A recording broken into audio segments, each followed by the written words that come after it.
housing project for judges systemic bribery. And this is coming from Riwa. Former Rep Farouk Lawan regains freedom from Kuje prison. Court bars Kano Electoral Body chairman from conducting local government polls. Faulty transmission line causes power outage in northern Nigeria. PDP governors, stakeholders zero in on David Mark for party chairman. Party governors deny instituting legal action to hold NEC meeting. EERC assumes full regulation of Enugu electricity market. Jigawa tanker explosion, 181 dead, 80 in critical condition, 210 families affected. And you can find details of that on page 7. And to the top strip, IMF downgrades Nigeria's 2024 economic growth forecast to 2.9%. And lastly, from the Daily Independent, Supreme Court reserves ruling in 19-state suit challenging EFCC legality. I will come back to the studio now. We are joined by our newspaper analyst this morning, Engineer Meshach Oza. Good morning, Engineer Meshach Oza. Yeah, very wonderful morning. Good morning. Always a pleasure that Thank you good. so Thank much you. for joining us. Yeah, a true reflection of what Nigeria is not. Okay, thank you so much and welcome once again. Now let's start with the Punch newspaper. That was the first paper I actually read out the headlines this morning. The major headline on the Punch says, PDP crisis, anti-Jamagun plot thickens as NEC meets tomorrow, which is Thursday. PDP governors, NWC, BOT members meet. Fresh legal battle continues on NEC meeting. That's the major headline on the Punch newspaper. But the major problem with the PDP presently is that there are moves in the PDP who are bent on saying that the ship of PDP does not sail smoothly. And it's been, I blame the National Working Committee entirely and the members of the PDP management, the hierarchy, the founding fathers, because this is not start today. Okay. There've been a lot of insubordination, especially on the part of Wike. He has insulted the PDP. There's so much insubordination, so much lack of respect for constitutional PDP constitutional authority, and nothing was done. They failed to utilize the window of punitive measures against people that dissent against the party. And of course, it has turned into a monster, and that's what they're fighting right now. It's going to be a tough fight because they will continue to be fight. Because within the PDP presently, there are divergent camps. And besides having divergent camps, you have molds that have been planted by people that are bent on seeing that PDP crumbles, especially within the ruling class. So I think it's a tough one, but what they need to do, they need to be stringent in implementing the ideals of the PDP constitution without carrying resources, God. And they need to start with some people in high places who have actually disregarded the party. Is there anything Damagun can do? Because the way There's nothing. I've never seen anybody. Anti-Damagun plot thickens. You say there's nothing he can do. If I were him, I would just resign. Look at it's a trajectory. Whenever you look at what has happened within, it's always like it's not just the PDP, but more in the PDP, APC. Whenever a chairmanship crisis, once I read that the divisions like this, it doesn't end well. Somebody needs to be sacrificed, and in most cases, it's whom they are after that is always the sacrificial lamb. And before you allow yourself to be sacrificed, just exit the scene, and that means there will be more dignity than allowing people to ridicule you, court cases, and our judiciary is just a tool used by the politicians to manipulate political processes. So for me, I don't see Damagun should just live and his life and live his life and save his name. Do you see David Mark as a good chairman? There's nobody that is good, nobody that is bad. The system creates what they want. Nobody is good. Nobody believe what I've. Nobody is good. Nobody is bad. Everybody is a creation of the system. David Mark might be a good person or a bad person, but it's a creation of what PDP wants that he will act. So, all right. So let's move to the Nation newspaper. The lead here says, dismiss 19 states case against EFCC. Attorney General Federation tells Supreme Court. And the rider setting up of anti-graft agencies lawful. Anambra, Adamawa, Ebonyi opt out. The same story was captured in the Nigerian Tribune.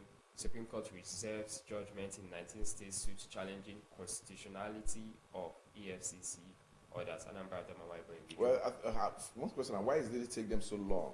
The AFCC was actually enacted in 2002 and amended.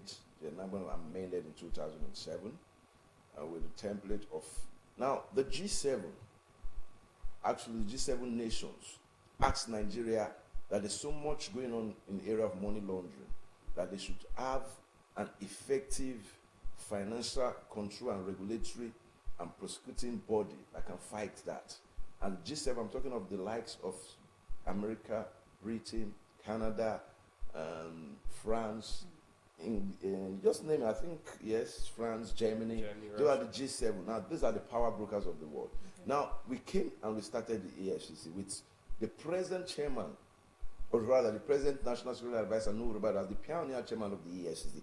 I expected that with his coming as the National Security Advisor, with EFCC, you were restricted to just one institution. But now you are the National Security Advisor, you oversee all the entire security architecture of this country. You should be able to see the holes within the EFCC and to know that, yes, the EFCC needs redemption.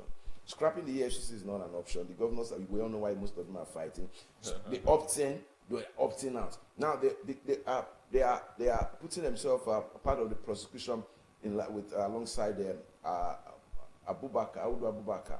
Now, Audu Abubakar stole money, and nothing has been done. Now, these governors are afraid that if it happens to Audu Abubakar, it can happen to them.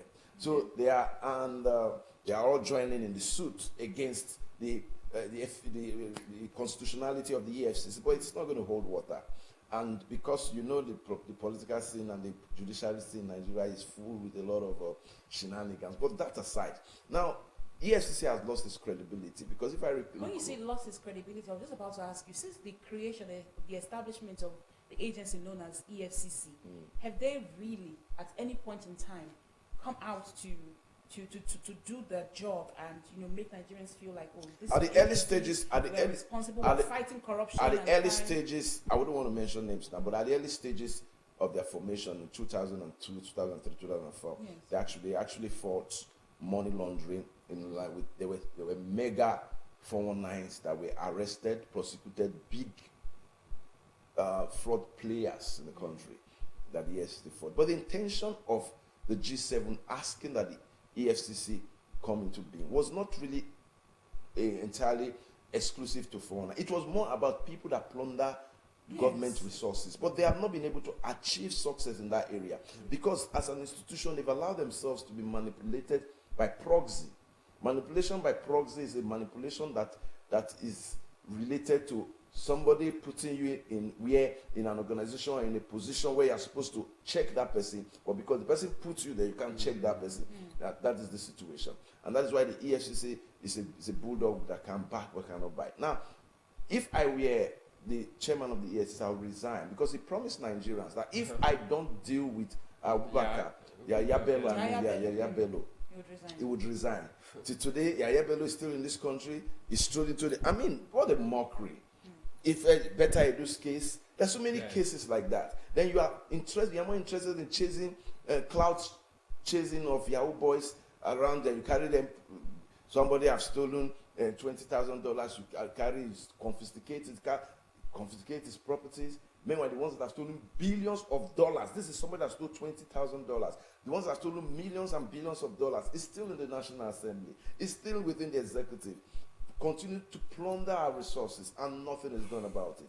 There is a relativity towards dispensation of justice in Nigeria and the selective justice dispensation. All right, let's move on now to the Vanguard newspaper. The major headline on the Vanguard newspaper this morning says, "Unending grid collapses threaten survival of businesses," says OPS. There are so many riders. OPS calls for full privatization of power sector. It hinders economic growth, says NECA. Frustrating for manufacturers, says MAN. Mere infrastructure upgrades insufficient.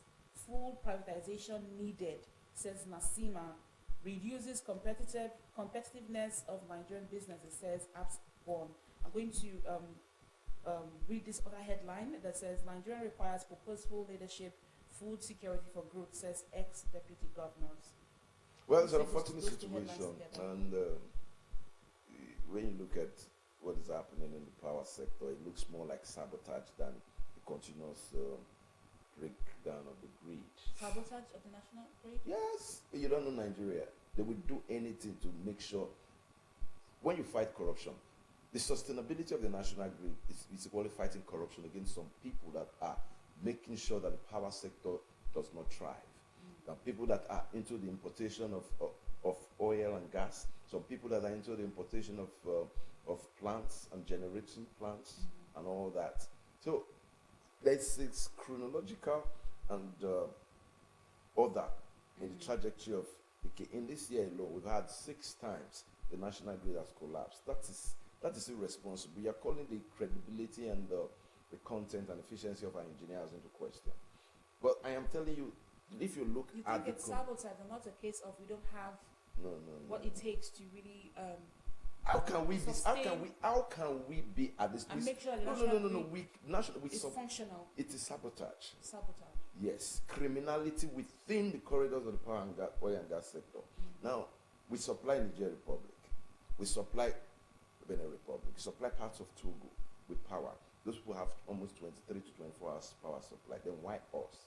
And people benefit in a failing system as a nation, as our country. People are benefiting that Nigeria is a failing state.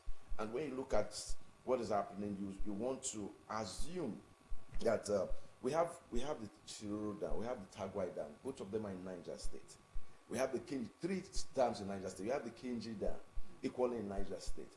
And we have splintered dams scattered all over Nigeria. We don't have any need not to have power. We are supposed to look beyond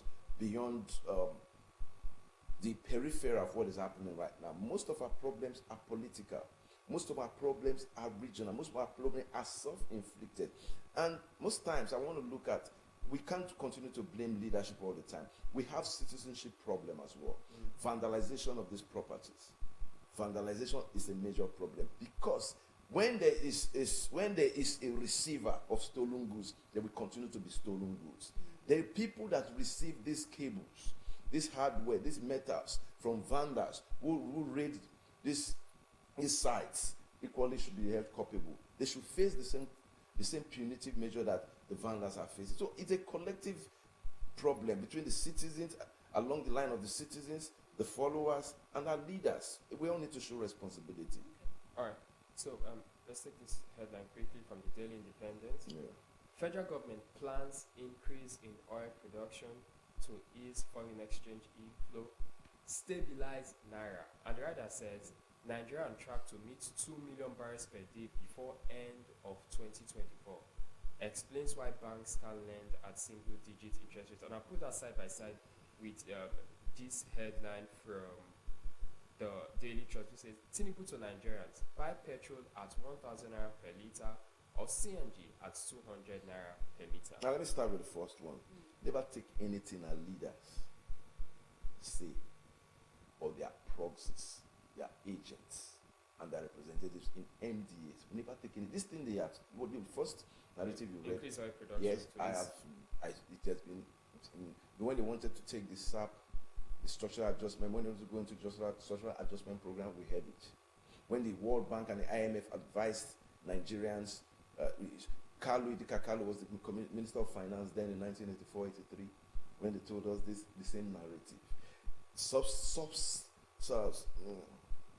When you look at the subsistence of most of the policies, they strived on accountability and treason. Most of these narratives are manipulative. They just say it to dissuade the mind of Nigerians, but they are never implementable.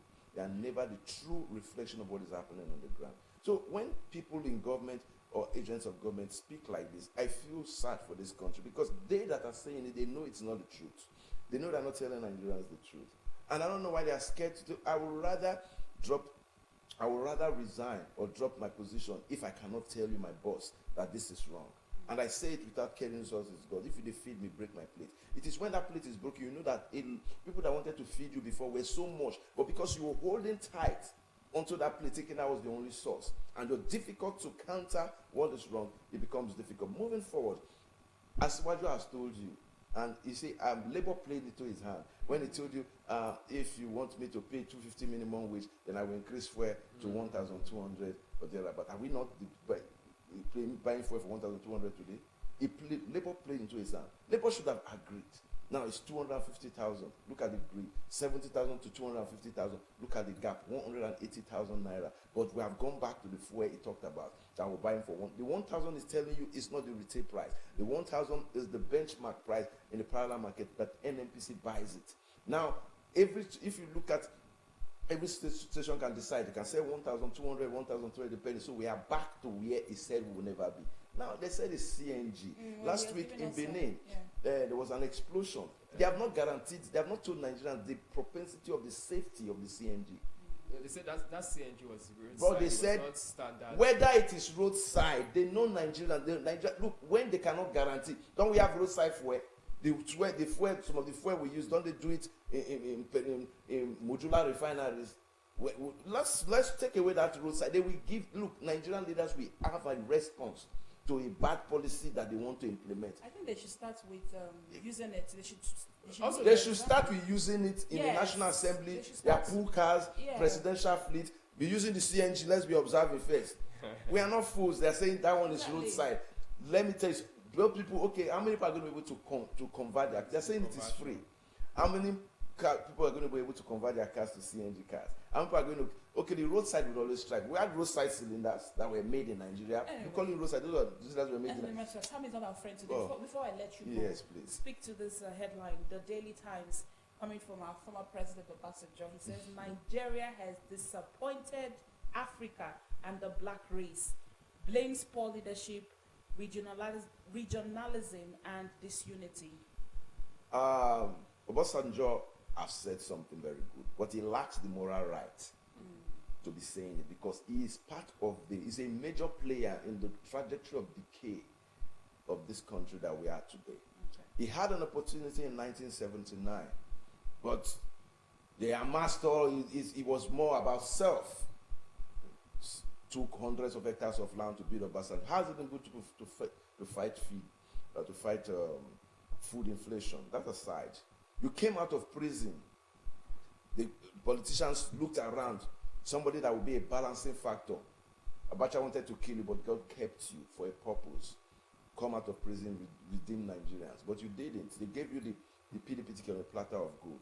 But instead, I must commend him. Take it or leave it. I must commend him on some things. The GSM we're having today is because of him.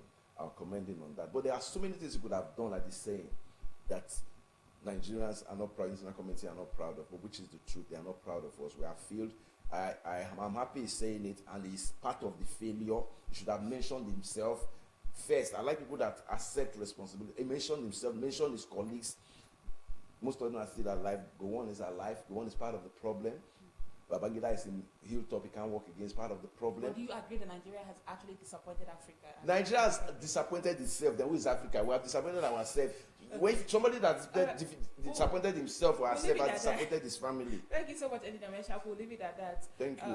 This morning, coming up next is our interview segment. We will be talking to the #1 civil servant in Delta State, Head of Service Delta State, Mr. Reginald Bayoko, MNI, and we are looking at effective service delivery in a challenging economy, the Delta State Civil Service in focus. Please take a listen.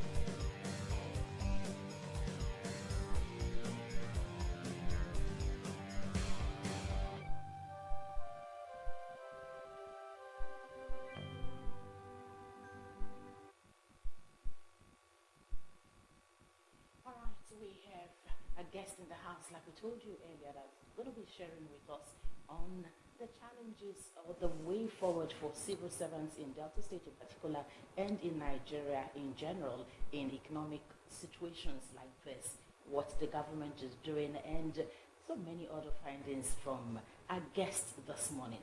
He's no other than the #1 civil servant in Delta State, Nigeria, the head of the Delta State Civil Service, Mr. Reginald Bayoko, MNI. So good to have you, sir. Thank you very much. Good morning to viewers. It's my pleasure to be here this morning. Good morning, sir. Welcome to Money Ride. Thank you. Welcome, sir. Thank you. There are so many issues you're going to be addressing on this set this morning as regards the civil servants in Delta State in particular and in Nigeria in general. From what's been going on since May 29, 2023, how would you describe the welfare of the Nigerian civil servant in general, and in particular the Delta State civil servant? Yeah, thank you very much for that question. The way I would want to begin is by saying that, well, a civil servant is not cut off from the generality of Nigerians. We are all living in the same society. The only difference we can say about the civil servant is that at least they have a steady income to take home. But what we can say is that income enough to take them home. But basically, amidst the current economic realities, permit me to put it that way, civil servants, just like the average Nigerian citizens, have been battling with a number of challenges.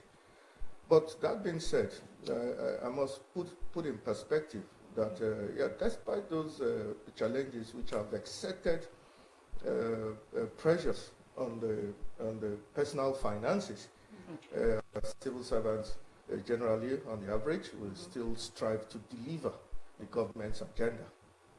But bottom line is, just like every other citizens of the Federation, the civil servants are feeling the pinch of the current economic realities that we're in. Okay. In comparison to other states in Nigeria, how would you rate the morale and productivity of civil servants in Delta State?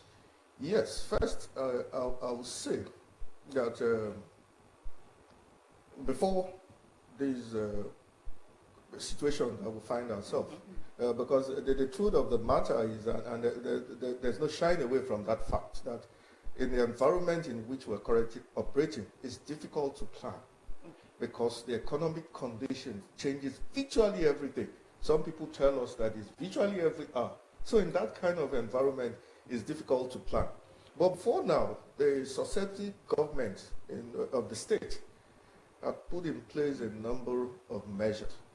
First, we will talk about a minimum wage that was implemented under the Buhari's administration.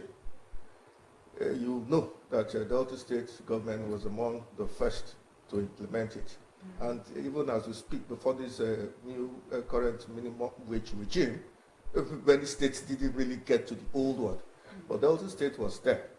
And even when they talk about this new minimum wage came, our governor, current governor Sheriff Oborowore, had green-lighted his intention to pay that minimum wage. And as I speak with you, if I step out of this studio, the first meeting I'm taking today, which is chaired by the Secretary to State Government, is on finalizing the minimum wage template as it affects Delta State civil and public servant. But going back to what you said, you asked. So over the years, there have been a number of, I'll put it, welfare measures. You know, we've stated it several times that the state government was one of the very few state governments that is running housing and vehicle loan scheme, and also housing renovation scheme. What this current government had done when they saw the situation was to increase the value of the loans to individuals, which is why I said it's difficult for you to plan in the current environment. Just when you think that you have done something to cushion that effect, the realities of the economic dynamics changes it. And it's not every time you can go back to the table and start doing that. Then, of course, we can talk about the constant payment of wages. Sometimes people say, is that a measure of success, if they permit me to use the language? I say, yes, it can, if you're sure. Despite that, if you're earning 10 naira and you know it's going to come on a particular date, even though you can't plan generally, at least you can plan towards the fact that you are going to get it as at when due. Okay. So that's been on. And of course, too, we heard about the wage award, which took on for quite a while. And although it ended, but the governor stopped it. No, didn't continue it. Let me not use the word stop, because he was waiting for the minimum wage and he didn't want those contradictions or confusion. Then, of course, there's also flexible working hours, where you work 3 days in a week, two days the other week. And they're all meant to help cushion the effects of the economic challenges. So when you compare it to many of the states of the Federation, I don't want to sit on that. I think you as journalists, you can find out what's happening. Okay, so let's look at exactly your impression of the Delta State the Delta State worker, how they have coped over the last 1 year running. How would you describe what you have seen of civil servants in Delta State compared to what is happening in some other states of the Federation? Yes, you know, you need to pardon me for this, because it will amount to actually scoring myself, because I'm part of the If it civil means service. that, why not? Okay, very good. But the truth must be said, in this difficult, challenging environment, let me use that word, we must say that more than ever, the civil servants in our state have shown enough of dedication.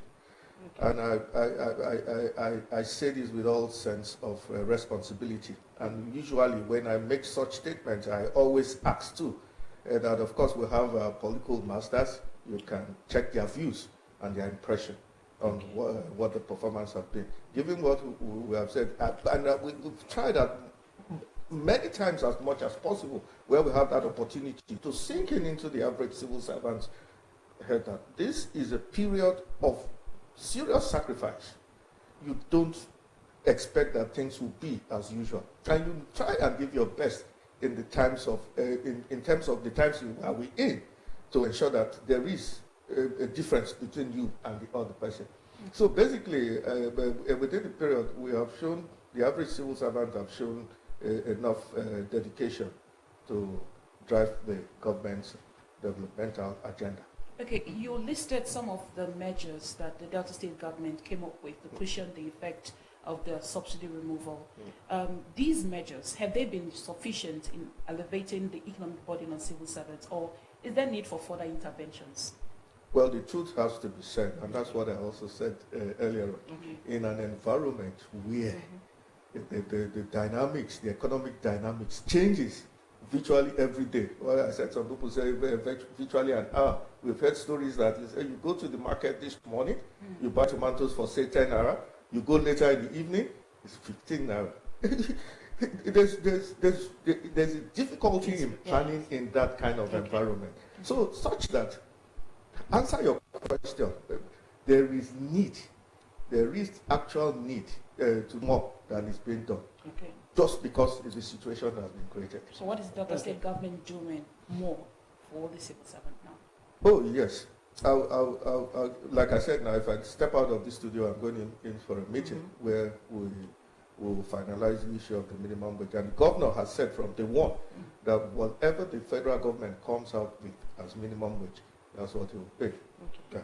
So it's a benchmark. Okay. It's for him to decide if he's going to go beyond that. But for now, it's clear that that's the where it's at. And I also mentioned the issue of the soft loans scheme. There's nowhere under the current environment where you have a single-digit loan facility.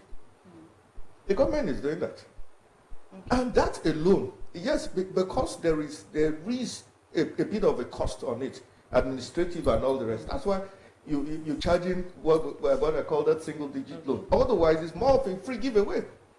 Then the governor also had a session with myself, head of service, permanent secretaries, directors, and heads of extra ministerial department, where he said too that he was going to focus more on training and retraining civil servants, capacity building.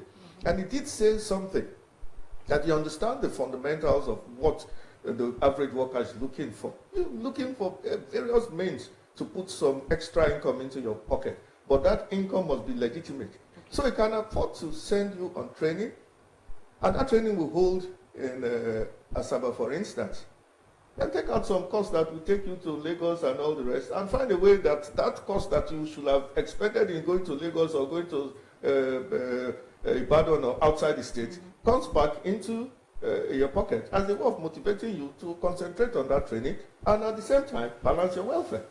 Okay, so Yeah, so there are a number of unspoken measures just like that. But like I also said, the working state head of schedule okay. is a lot to reduce the strain on your personal finances. Okay, we would like to look at the soft loans for civil servants. You made mention of car loans and the housing loans, equally the renovation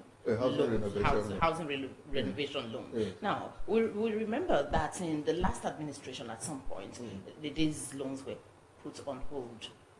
Is that a confirmation from you that they were put on hold? It was never put on hold. Okay. What happened was that there was no fresh injection of capital for a while.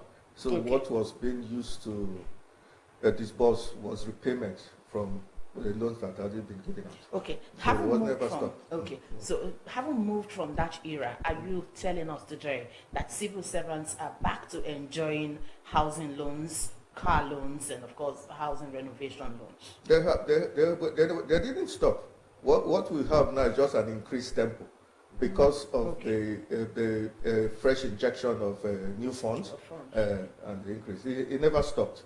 Okay, Yes, it's a pleasure to hear that this morning because a lot of civil servants have been looking forward to and have been making inquiries as to this. It's good you're here now addressing this same issue. All right. Yes, well, it's just like in every human endeavor. The means will always will ever be commensurate with the needs. So there are a lot of people, and sometimes you have a small waiting time, a waiting period.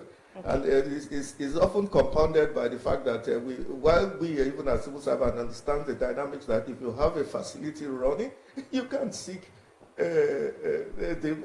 another one when you haven't finished, and a lot of people are also waiting on the sidelines. Okay. So it becomes a bit of it creates a bit of administrative bottleneck. Exactly. They're reducing the speed at which you can process those things and give out. So those are the issues they are contending with. Otherwise, it never stopped. Okay. All right. Is it true that the Delta State government has not been paying civil servants in the states the expired 30,000 naira minimum wage? The Delta State government? Yes. No, but that's what I just told you. It's not true. Every civil servant is earning the expired 30,000 minimum wage. And yes, I said that one because I served on that committee, which also was chaired by the then Secretary to State Government, Barrister Chinedu Ebie. He was the chairman. I served on that committee alongside the Commissioner of Finance and Permanent Secretary Accountant General, and of course the directors in the Office of the Head of Service. We were there. We signed it. There was a circular that was issued under my seal, my hand seal. So it couldn't have been. And that's why I was saying that even with that 30,000 naira minimum wage, which is called expired under the former President Buhari's regime, a number of state governments didn't adopt it. They were still falling back on 17,000, the minimum wage that was there before then. And you see something that we often fail to recognize, even in comparison to other states of the Federation. If I tell you a number of states, for instance, because yesterday I was in a meeting of the heads of service of the 36 states of Nigeria, alongside with the head of service of the federal civil service. There are some states that the total workforce is just a segment of the Delta State workforce, where you have about over 10,000, 15,000 teachers. Okay. You see that their entire workforce is just about 7,000 or 8,000. Okay. So there are peculiarities, but never has the state government not paid that 30,000 naira minimum wage. Okay. If you have your facts, you bring them to me. Then I'll say. Okay, let's You look may at just have been hearsay. No, okay. Let's just say You said they are hearsay. Okay. Yeah. Okay. Let's move on, because if we dwell on this, we may just be rigmaroling No, it's around okay. it It's okay. and not getting. But it's fair enough that you've clarified that fact that the 30,000 naira minimum wage to All the its minimum wage workforce. regimes. As Okay, long then. as I Okay, so let's move on to the relationship between the Delta State civil servants, the government, and the labor unions in Delta. I mean, I can say that, answer that one in one word. It's been very cordial and harmonious. Part of the reason is that both sides try to be proactive, and what's also very important is everybody tries to respect their boundaries and show understanding to the other person's point of view. So relationship have been harmonious and cordial. If you look at what has been happening, you know, sometimes a lot of people say, no, but there may have been compromises. It's not. I'll just give you a typical example. Yesterday, I spent the greater part of my day in a meeting with the National Union of Nurses. They had actually given an ultimatum to proceed on strike. And when we sat down on the table, of course, I understood their demands and understood where they're coming from. And we tried to address that. And we also put forward the government's position, and everybody understood it. Of course, that they put the demands. They've gone back, and they're certainly going to go back to their congresses to tell them what has happened. And before you know, they call off what they had threatened to do. What am I trying to say? Over the past years, at least I can benchmark it against the period I've served as head of service. Industrial relationship between the government, the unions, and the civil servant have been very cordial and harmonious. What And strategies did the Delta State government employ to maintain that harmonious relationship? Yeah, which is what I just tried to explain, is proactiveness and understanding the position of every party. It's not a question of saying that, oh yes, your demands are obnoxious. You need to put yourself in your position. If you were there, you certainly be doing what they are doing. But it's for you to now understand that, oh yes, this is not how it is. And yesterday too, I also had cause to tell them, you know, where the governor is sitting currently, is like our father. You know, we used that word in the past, that where your father is sitting at the bottom of the tree, you who's at the top of the tree will not see it. And sometimes when he takes action, it looks as if he's foolish. But when you now get to understand that this is the reason and these are the whatever, everybody takes a step back and say, oh yes, and do this for it and do this for us. And of course, it's a hungry child. It's just like what we're saying. Sorry, if you are beating a child, do you expect that child not to cry? Okay. If something bites that child, do you expect the child not to cry? You can't just shout now, why are you crying? Why are you crying? You need to understand why that child is crying. And that's part of the reasons why we've had that relationship. Understand the needs. Try as much as possible to meet them. The ones you can't meet, you explain the reason in a rational way why you can't meet them. And most times, everybody, they do understand that. Where you see that there's a breakdown, sometimes totally, you may discover now that it has transcended the issue of the labor-government relationship. Maybe it's personal or outside that. But we've not had that challenge in Delta State. And by God's grace, we will continue not to have such. We hope so. Yes. All right.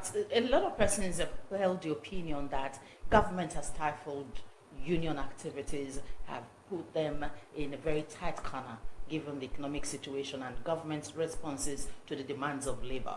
In Delta State, would you want to describe how exactly, or if at all it's happening in Delta State, is the state government stifling the efforts of the labor movement in Delta? You need to pardon me on this, but I need to ask you, how do they mean that? Is it the federal government they mean have stifled? Federal government, yes. How have they stifled? Let's say Going by workers who are not demands, satisfied. demands not met at the end of the day. Let's assume an industrial action has been going on, and all of a sudden the union resolves, oh, let's just call off the strike, not even minding whether their demands have been met. So many judgments as regards that has given, yes, credence to the fact that government has stifled union activities in Nigeria. Would you say that of Delta State too? Because most of these industrial actions called by the NLC, Delta State labor force joins in that too. But before you know it, such strike actions have been called off. Does that mean to you that government is actually stifling the labor union activities? You know, the way I answer that, I mean, I'm not in the labor union. So I don't know what transpired in their negotiation with at the federal level. And the instance you just gave it is when there's a directive from the federal unions to the local chapters, they usually obey. In the past, I'll tell you, but in the past, even if the matters that they are going on strike for, because they say an injury to one is an injury to all, they all join.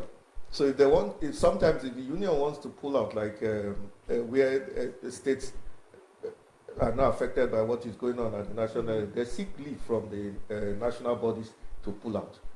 So what has happened in terms of federal government negotiation with NLC, I would say I'm not privy to the dynamics of those transactions. But in Delta State, just like I explained to you, just yesterday we had to sit down at a round table, and we came to an understanding. Nobody coerced them. Nobody forced them to do anything. They all appreciated what has gone through. And many of the fears that they had in mind too were also allayed. And they understood it. And the next day they stepped out, they changed their posture. I think that's what happens in Delta State. Nobody. You know, I'd had a meeting where the governor, I've sat in a meeting where the governor had with some of the labor unions. And I will tell you, he made that remark that, yes, sometimes people feel that perhaps it could be overbearing. But he says no, that that can't be the case. And that's the reason why he called them. And he explains his stance. And he also tells them at the end of the day, is it possible for me to give to you what I don't have? If I can't give what I don't have, and you still proceed to go and do what you want to do, who is going to bear the brunt at the end of the day? It's everybody.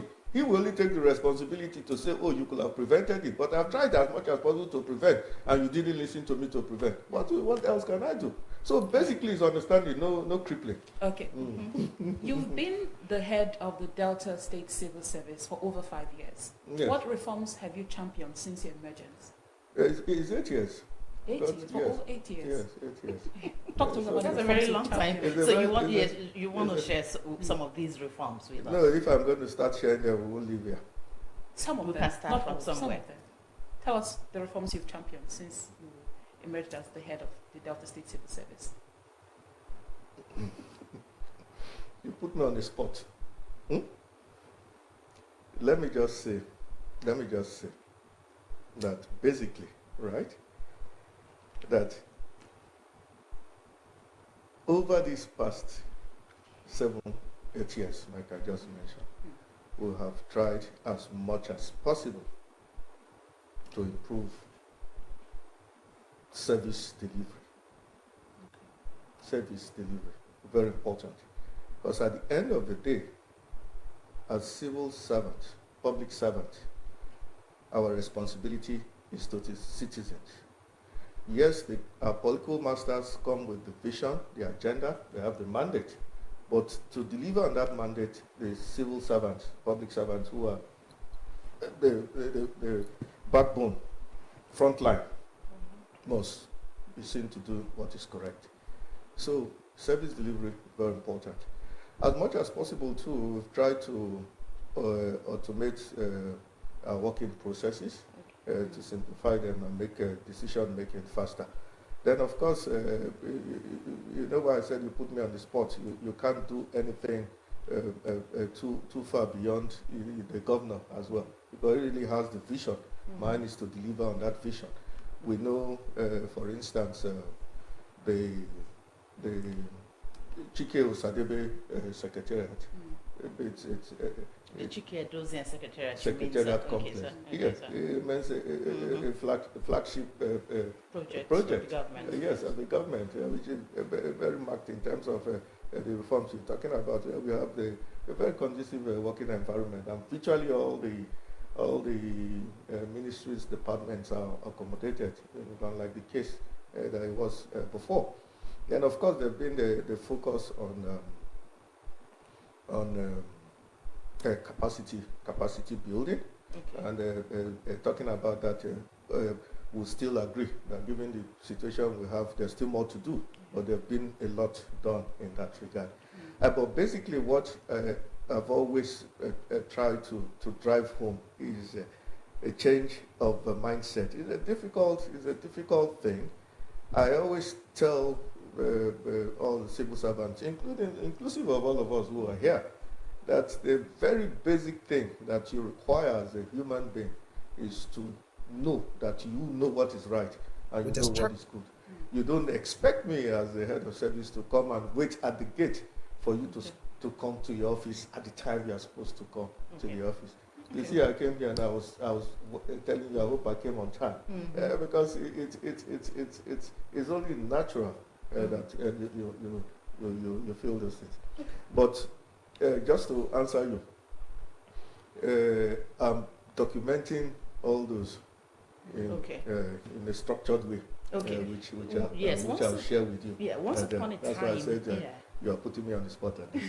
Once upon a time, when in the course of discharging your duties as the head of service, Delta State Civil Service, there was this clocking exercise for all civil servants. Yes, correct. How did that fare in the past administration? And at what point did that actually fizzle out? Because it fizzled out in such a way that not too many civil servants noticed that the clocking system in the civil service had stopped. Yes, okay. I'll tell you. Okay. You see, that's what you just raised was also quite very challenging. Okay. But we had engagement with the labor unions before that clocking was introduced. And everybody came to an understanding. But let me, I'll speak a bit on this. You know, when we were having that discussion, the labor unions were of the view that the clock in, clock out was meant for factory workers. So it wouldn't work. We said, it's good we draw examples, but we have to put them in context. So, but I also told the labor unions that at least God has blessed me to some extent that before I became head of service, I had opportunities to traverse the globe. You go to a typical hotel, for instance, at the reception, there are no seats. The receptionist does not sit down. He stands. You don't have a private phone where you step into a hotel, the receptionist is handing a phone to somebody and you as a guest, you're waiting. You don't have that. It took a lot of convincing, and the clocking measure was put in place. But meanwhile, that clocking measure was part of a larger biometric system, which was the automation that I referred to earlier on. It was part of a larger biometric system that got in place. And of course, after those initial hiccups, it moved on smoothly. But where it got halted, where perhaps we don't remember, was during the COVID era, where you remember where you now had to do distancing and all those health protocols.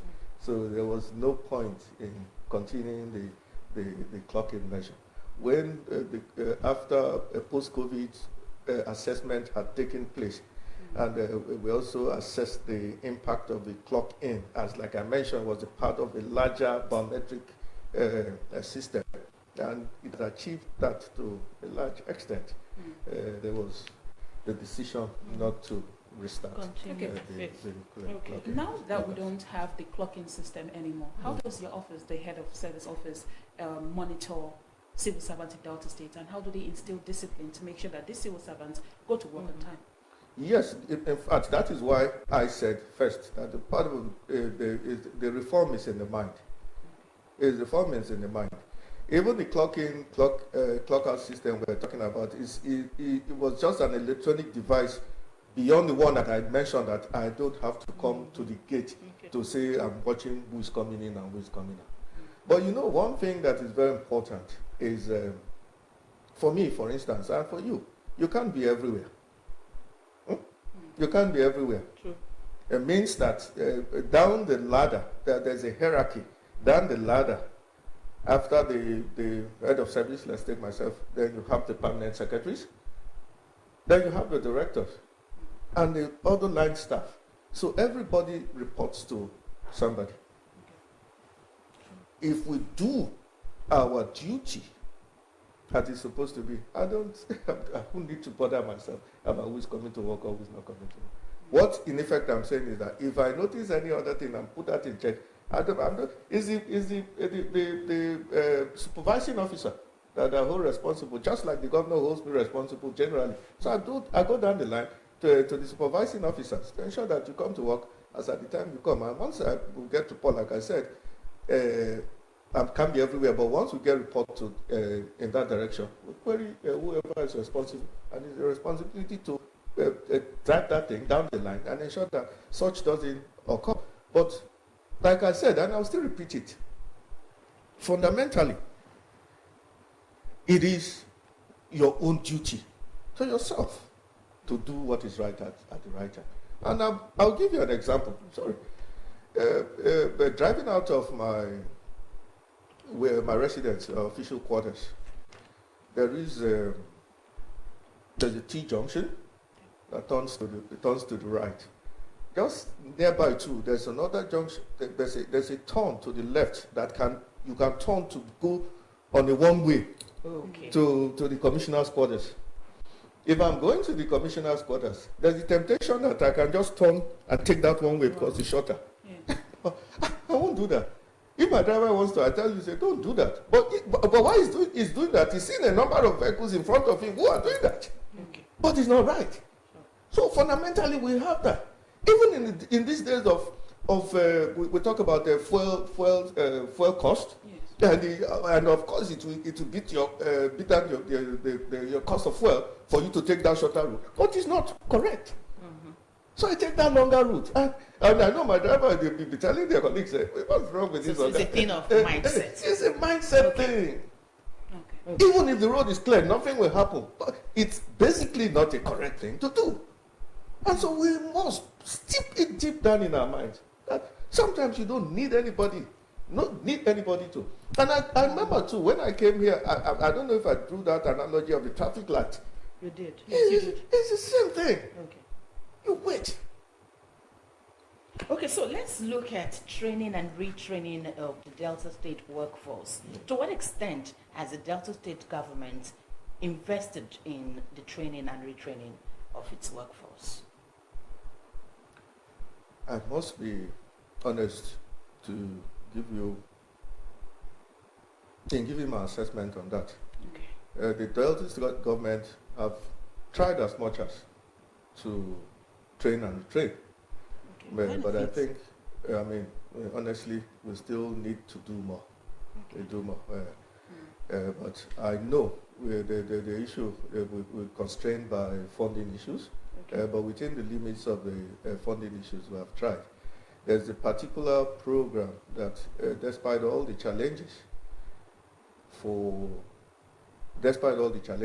we've maintained that, and that's the 7 weekend training course for officers who are aspiring to become directors. Directors, okay, that's what we have playing right there on our screen. Okay, yes. Okay, so what exactly is this about? And for how long has it been on in Delta State? It's been on for over 20 years. Oh. Yes, it's been on for over 20 years. In fact, I was a pioneer. I was a pioneer participant. Okay. Yeah, I was a pioneer participant of the program. All right. So when it started. Okay. So when I became head of service. There was really a gap. There were some challenges in organizing them, but with the understanding of the immediate past governor, His Excellency Governor Ifeanyi Okowa, CON, and the understanding of our current governor. We have maintained the program and also expanded it. The program is more of a management and leadership training program for officers who are at the stage of moving on from chief officers to directors, starting from the assistant directors, deputy directors to eventual full-fledged directors. So if you don't participate and come out successfully, you can be promoted to assistant director. Okay, there's so much though to talk about when we're looking at the issue of training and retraining of Delta State workforce. So much. How would you rate the performance of the government and your office in this aspect? If I'm going to use it in percentage term, I would say 65%. 65. Okay. So I'm leaving it to my incoming successor to raise the bar to up to 80. Okay. And 90%. Okay, so let's, Yes, I know you've talked about it a little, but then I still want you to talk more on it. So No problem. what is the latest? We're under the more agenda. What is the latest development in relation to the implementation of the 70,000 naira minimum wage? Yes. And is there a timeline for the full implementation? Okay. No, since I'm sitting here, like I said, the governor has been lighted. And the issue why we have not done it is because we were still doing the spade work in conjunction with the unions anyway. Because the truth must be said, they slowed us down a bit. They said they didn't want any mistake, and we understand that. But to take it up, I don't know how I'm going to frame it. But I know the governor has given a directive. So let me use that word now. It's the governor's directive that minimum wage should be paid this October. This October? Yes. Okay. All right. It's a governor's directive that it should be.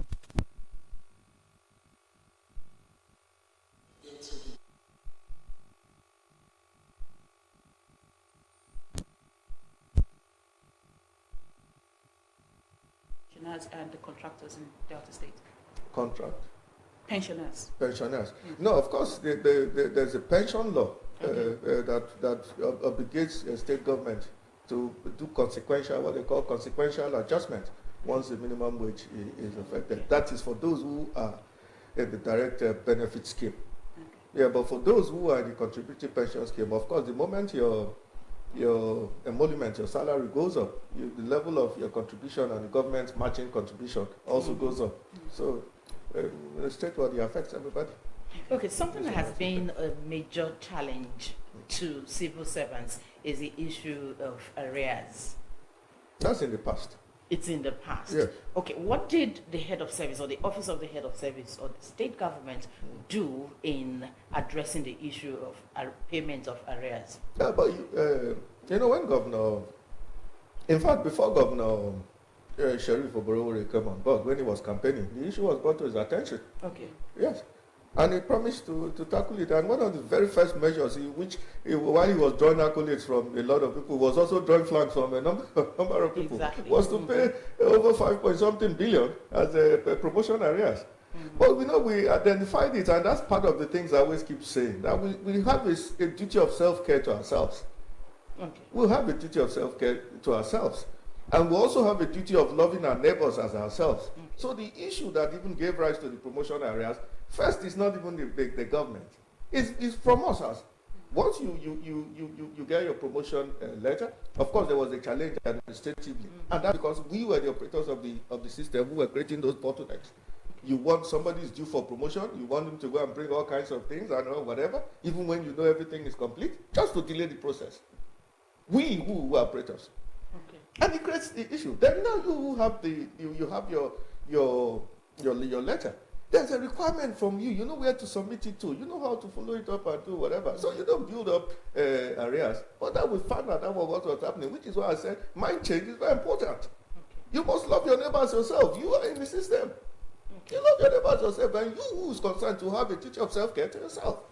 So what the governor has said, and for us in the administrative sphere, as much as possible, in the office of the head of service, where we are responsible for promotion of senior management staff, you discover that if you don't have any disciplinary issue,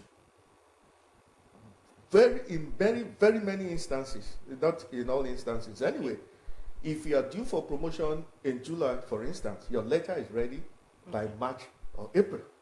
So that by the time that July is your effective date, you are presenting it. And the process goes, so you don't have a build-up of arrears. And if everybody sits down to do what is expected of he or her, you won't have any build-up. So that's what created the situation that we have. And the governor, and I don't blame him, because it's something that kept piling. And also, too, if within the operators, within ourselves, the civil servants, too, we created further bottlenecks without understanding the directive of what to do with the payment. You just take the easier way out, and the one that burdens your colleague and say, oh no, government say you should not pay, you should not pay. And they start piling up. And meanwhile, if you are not sure that this is the thing, your duty is to seek a clearance from the high authority, not to keep it there and say they should not pay, they should not pay. And before you know, there was a build-up. Yes. So we have tried to ensure that those things don't occur again. Of course, we applied sanctions to those who found erring without necessarily putting up in the air. But within the system, everybody knows that if you don't stand on what is correct and this thing builds up, you will be the first to account for what your inaction cost. Okay. Now that we've gotten to this point, in wrapping up, what would you have to say to the Delta State workforce? I always say that I'm an incurable optimist. Okay.